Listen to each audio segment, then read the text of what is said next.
Hi நண்பர்களே, நலம் 360 சேனலுக்கு உங்களை அன்போடு வரவேற்கிறேன். இன்றைக்கி நம்ம வீடியோவில் எதை பற்றி பேச போகிறோன்னா, நம்ம ஊரில் சாப்பாட்டுக்கு அப்புறம் ஒரு முக்கியமான காய்கறி பார்த்திங்கன்னா அது கோவக்காய் தான். ஒரு சிலர் இதை இவிகாட் அப்படின்னு சொல்லுவாங்க. தமிழில் கோவக்காய், ஆங்கிலத்தில் இவிகாட், அறிவியலில் கோக்கினியா கிராண்டிஸ். நம்ம சமையலறையில் சாதத்தோடு சேர்த்து சாம்பார், கறி, பொரியல், குழம்புன்னு இதை பலவிதமாக செஞ்சு சாப்பிட்றோம். ஆனால் இதில் இருக்கிற மருத்துவ குணங்கள் பற்றி நம்மளால் அதிகம் யோசித்து பார்க்குறதே கிடையாது. இந்த கோவக்காயில் இருக்கிற ஆன்டி ஆக்சிடென்ட்கள், சத்துக்கள் மற்றும் பீட்டா கரோட்டின் ஆகியவை புற்றுநோய் உண்டாகிறத தடுக்கும். கோவக்காயில் உள்ள பொட்டாசியம் சத்து இதய செயல்பாடுகளை ஊக்குவிக்கும் அப்படின்னு சொன்னால் நீங்கள் நம்புவீங்களா? உண்மைதாங்க. இதில் எண்ணற்ற நன்மைகள் இருக்குது. அது என்னென்னு இப்போ சொல்கிறேன், தெரிஞ்சு வச்சுக்கோங்க. அதுக்கு முன்னாடி நலம் 360 சேனலை சப்ஸ்கிரைப் பண்ணாதவங்க சப்ஸ்கிரைப் பண்ணிக்கோங்க. மறக்காமல் பெல்லைக்கானை ப்ரெஸ் பண்ணிக்கோங்க. வாங்க வீடியோக்குள்ளே போகலாம். ஒரு சில ஆண்டுகளுக்கு முன்னாடி வயலோர வேலிகள்லையும் புதர்கள்லையும் தாமாக பரவி கொடியாக இருக்கிற ஒரு கொடி தான் இந்த கோவக்காய். அதை யாருமே சீண்டி கூட பார்க்க மாட்டாங்க. கிராமத்து மக்கள் சிலர் அந்த கோவக்காய் கொடிகளை அறுத்து வந்து ஆடுகளுக்கு போடுவாங்க. அதை சாப்பிட்டுட்ருக்கோம். அதுபோல் பள்ளி குழந்தைகள் இந்த கோவக்காய் கொடியை அதோட இலைகளை பறிச்சுட்டு வந்து அடுப்பு கறியோடு அரைச்சி அதை வகுப்பறை கரும்பலைகளை தடவுவாங்க. அதே சமயம் இந்த கோவக்காயில் மருத்துவ பலன்கள் இருக்குது அப்படின்றது விழிப்புணர்வு இப்போதான் நமக்கு பெற தொடங்கியிருக்கு. இந்த நிலையில் மக்கள்கிட்ட அதற்கான தேவை அதிகரித்து வருது. இந்த நிலையில் அதை தோட்டப்பயிராக சாகுபடி செய்ய தொடங்கியிருக்காங்க. கோவக்காயை நீல வாக்கில் அல்லது வட்ட வடிவில் வெட்டி பொரியல் செஞ்சு சாப்பிட்றாங்க. சிலர் சாம்பாரில் சேர்த்து கூட இதை சாப்பிட்டுட்ருக்காங்க. பல நோய்கள் மற்றும் தொற்றுகளுக்கு தேவையான மருந்து இந்த கோவப்பழத்தில் இருந்து தயாரிக்கப்படுது. காய்ச்சல், மஞ்சள் காமலை போன்ற நோய்களுக்கு இதிலிருந்து மருந்து தயாரிக்கப்படுது. கோவக்காயில் உள்ள பீட்டா கரோட்டின் அப்படின்ற சத்தானது இதயம் தொடர்பான நோய்களை தடுக்குது. கோவக்காயில் இரும்பு சத்து, calcium, vitamin B1, vitamin B2, நார்ச்சத்து போன்றவை இருக்குது. இரத்த சர்க்கரையை கட்டுப்படுத்தும். ஆயுர்வேதத்தில் இரத்த சர்க்கரையை கட்டுப்படுத்துவதற்காக இந்த கோவக்காயை பயன்படுத்தியிருக்காங்க. இதோட கொடியில் தண்டுகள் மற்றும் இலைகளை பறித்து சூப் வச்சு சாப்பிட்ருக்காங்க. கோவக்காய் இலைகளை பச்சையாக சாப்பிட்டா குளுக்கோஸ் சகிப்புணர்வு அதிகரிக்குமா. வாரம் ஓரிரு நாட்கள் இதை உங்கள் உணவில் சேர்த்து வர சர்க்கரை கட்டுக்குள்ளே வருமா. உடல் பருமனை தடுக்கும். உடல் பருமனை தடுப்பதற்காக தேவையான பண்புகள் இந்த கோவக்காயில் நிறையவே இருக்குது.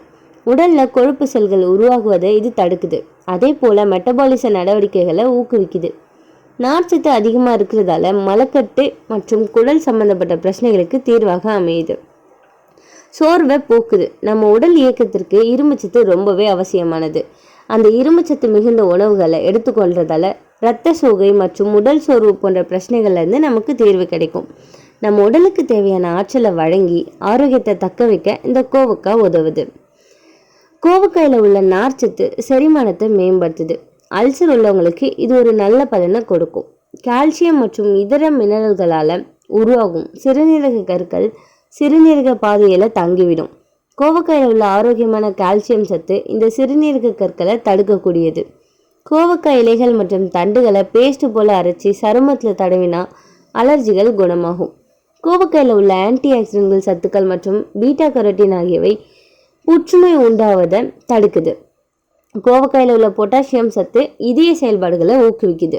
இந்த கோவக்காயில் vitamin A, vitamin B1, vitamin B2, vitamin B3, vitamin C, இரும்பு சத்து, கால்சியம், மக்னீசியம், பொட்டாசியம், நார்ச்சத்து, ஆன்டி ஆக்சிடென்ட்கள் சத்துக்கள்லாம் இருக்குது. இந்த கோவக்காய் சர்க்கரை நோய்க்கு ரொம்பவே உதவியாக இருக்குது.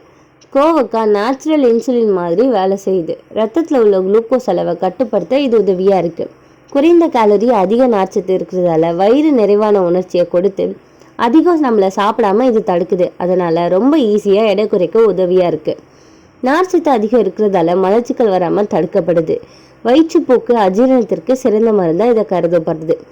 அஜீரணத்திற்கு ரொம்பவே நல்லது. பொட்டாசியம் அதிகமாக இருக்கிறதால ரத்த அழுத்தத்தை சீராக்குது. கொலஸ்ட்ரால் குறைச்சி இதய ஆரோக்கியத்தை பாதுகாக்குது. இதய நலம் ரொம்பவே மேம்படுது இந்த கோவக்காயால். இதில் விட்டமின் A இருக்கிறதால கண் பார்வை மேம்படும். குழந்தைகளுக்கு நல்ல பார்வை வளர்ச்சிக்கு இது உதவியாக இருக்குது. விட்டமின் C மற்றும் ஆன்டி ஆக்சிடென்ட்கள் சத்து இருக்கிறதால நோய் எதிர்ப்பு சக்தியை நம்மளால் அதிகரிக்க முடியும். காய்ச்சல், சளி போன்ற தொற்றுக்கள்லேருந்து நம்ம உடம்பை பாதுகாத்துக்கவும் முடியும். கால்சியம் அதிகம் இருக்கிறதால எலும்புகள் வலுவடையும்.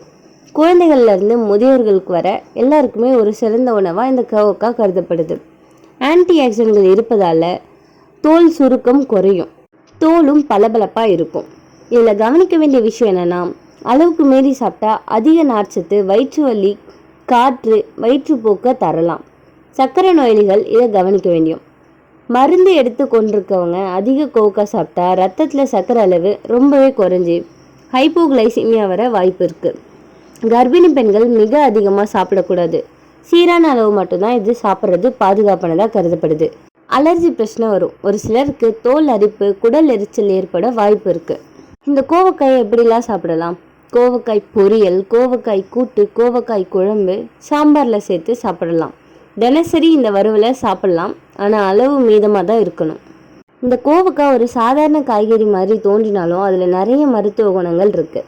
சர்க்கரை நோயை கட்டுப்படுத்தும் சக்தி, ஜீரணத்துக்கு நல்லது, எடையை குறைக்கும் திறன் கொண்டது, நோய் எதிர்ப்பு சக்தி, இதய ஆரோக்கியம், இப்படின்னு கோவக்காயோட நன்மைகளை நம்ம அடுக்கிட்டே போகலாம். ஆனால் ஒரு விஷயம் மட்டும் மறக்கக்கூடாது, அளவுக்கு மிஞ்சினா அமுதம் கூட நஞ்சு தான். அதனால் கோவக்காயை தினசரி சாப்பிடலாம், ஆனால் மிதமான அளவில் தான் சாப்பிடணும். உங்களில் எத்தனை பேருக்கு கோவக்காய் பொரியல் ரொம்ப பிடிக்கும்னு கமெண்ட்டில் சொல்லிடுங்க. இந்த வீடியோ உங்களுக்கு பிடிச்சிருந்துச்சுன்னா லைக் பண்ணுங்கள், ஷேர் பண்ணுங்கள், மறக்காமல் நம்ம சேனலை சப்ஸ்கிரைப் பண்ணுங்கள். இன்னொரு அற்புதமான வீடியோவில் உங்களை சந்திக்கிறேன். பை.